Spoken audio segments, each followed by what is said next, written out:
Alright, the spoilers are back, guys, and they have been released for Chapter 250, and as you guessed it, this chapter is absolutely freaking wild, because we are continuing the battle between Yuji Yuta and Sukuna while they are all inside of Akotsu's domain.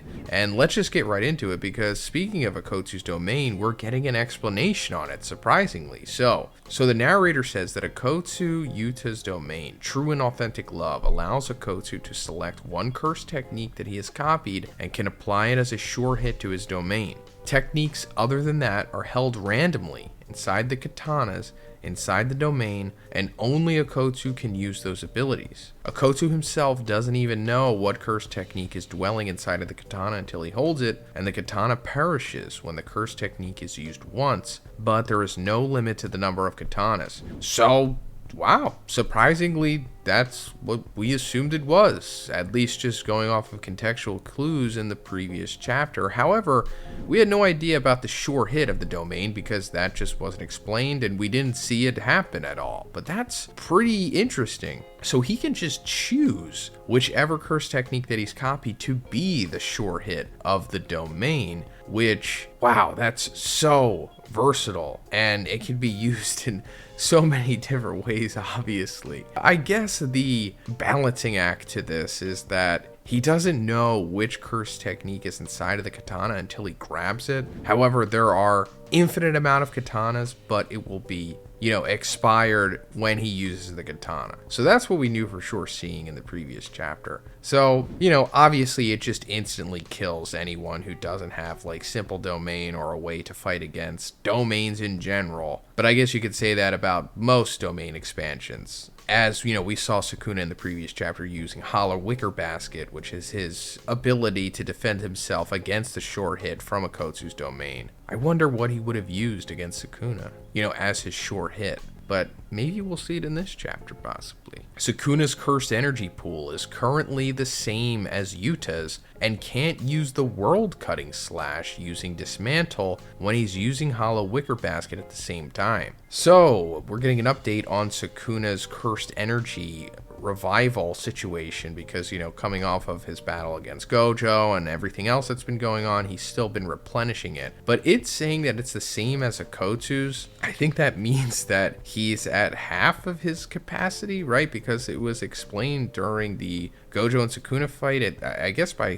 Akotsu himself, that Sukuna has double the amount of cursed energy that Akotsu has, right? I'm pretty sure he said that. So I guess he was fighting at below half this whole time. That's wild. He is so powerful. But first, let's talk about the sponsor of this video, HelloFresh. Whether you're trying to save money, eat better, or stress less, HelloFresh is here to help you do all three. Say hello to your most delicious year yet with fresh ingredients and chef-crafted recipes at a price you'll like, delivered right to your door. This time of the year, everyone's looking to revamp their eating habits and get back on track. Look to HelloFresh's wholesome, health-forward options like over 30 calorie smart and protein smart recipes each week. Also, they say breakfast is the most important meal of the day, and HelloFresh agrees. In fact, they're giving all subscribers free breakfast for life. That means you'll enjoy a totally free breakfast item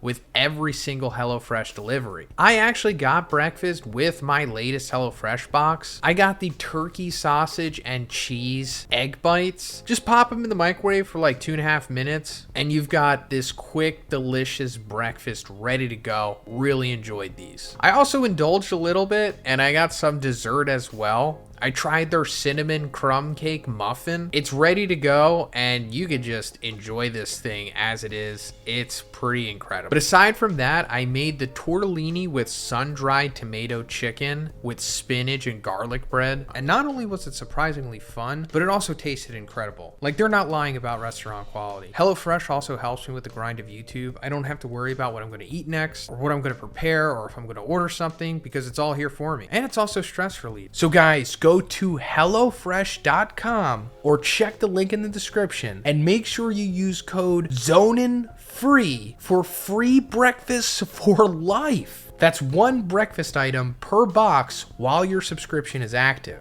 Again, that's code ZHONINFREE at HelloFresh.com for free breakfast for life.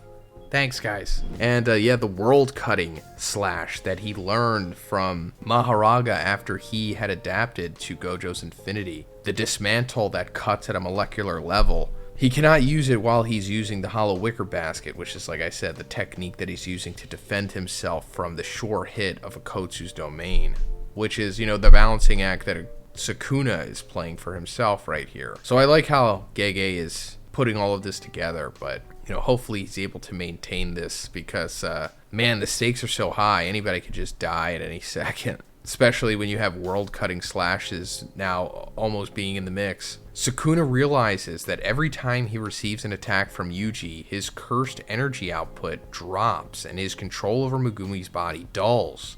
Okay, so Yuji is apparently giving Akotsu some backup attacks in this chapter as well. And we found out at the end of the previous chapter from Sukuna himself that apparently Yuji has some kind of ability to where, as he says, when he delivers blows, they capture the soul and it tears Megumi's body from Sukuna's. So yeah, that's just further being reiterated here. But not only that, but his cursed energy output drops too. So Yuji is pretty busted right now. So not surprisingly, but surprisingly it just came so fast. I was just hoping that we would have had more development on Yuji, to be honest, coming into this, but it is what it is. But, you know, as we talked about before, Yuji learned this, or at least it's heavily implied that he did, from the notebook that Tsukumo just conveniently left behind to Chozo before she died against Kajaku. And this notebook contained study that she did on the soul. You know, the soul in Jujutsu Kaisen is like as you would expect it to be, but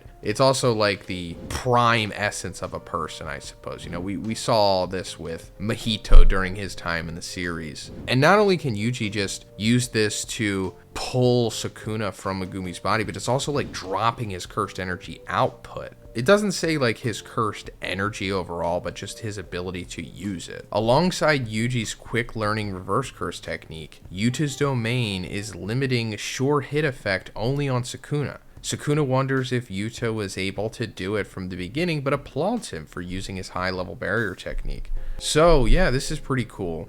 And this is also something that we expected, considering what we saw at the end of the previous chapter when it was revealed that Yuji was inside of Akotsu's domain. So Akotsu is just stopping the sure hit from hitting Yuji. Like he's using his own barrier on him, you know, to protect him while, you know, maintaining the domain expansion at the same time, because otherwise his sure hit would just indiscriminately hit everyone within it. And Sukuna in response to this says, "What did you do in this past 1 month?" And Yuji says, "Effort and perseverance." And Yuta like cuts him off and he's like, "We cheated." And Yuji and Yuta are like, "Oh." Now I don't know what that means. Again, you know, I'll go way more into all of this stuff in the chapter review tomorrow, guys. It'll probably be out tomorrow morning, at least I hope. Around the same time that I dropped this video, maybe. So subscribe for that if you haven't already. Thank you. Also, if you're interested, please follow my TikTok or Instagram. I upload videos on there as well. I would really appreciate it. Thank you, guys.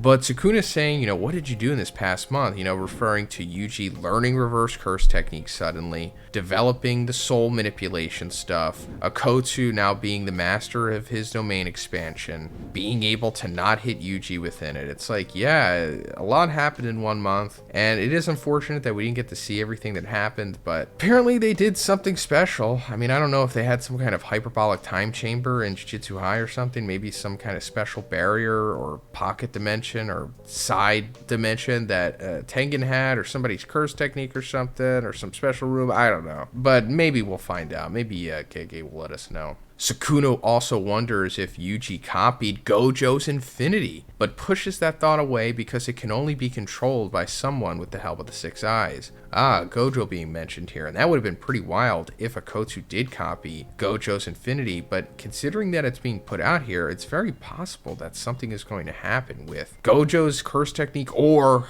you know, fingers crossed, I don't want to get your hopes up, Gojo himself. You know, we already talked about the prospect of Gojo coming back to life. I would say that it's not 0% right now, but again, we'll just see what happens with that. Do not get your hopes up. And at the end of the chapter, Sukuna's own slashes rain down on him. So Akotsu, I guess, is applying Sukuna's curse technique to the sure hit of his domain, which is wild. And it's like, okay, how did Kotsu get Sukuna's curse technique? And it has something to do with Rika. I'm pretty sure she does something to Sukuna in this chapter. But again, I will go over all of this much more in detail. We're going to talk about so much more that happens in this chapter, explaining so much more, analyzing so much more in the chapter review tomorrow, guys. These are just spoilers for now. I think the spoilers are going to be like this from now on. You know, not as in-depth as they used to be, which is good. You know, we get a little taste now, and then once the chapter comes out, we get to have a full feast. But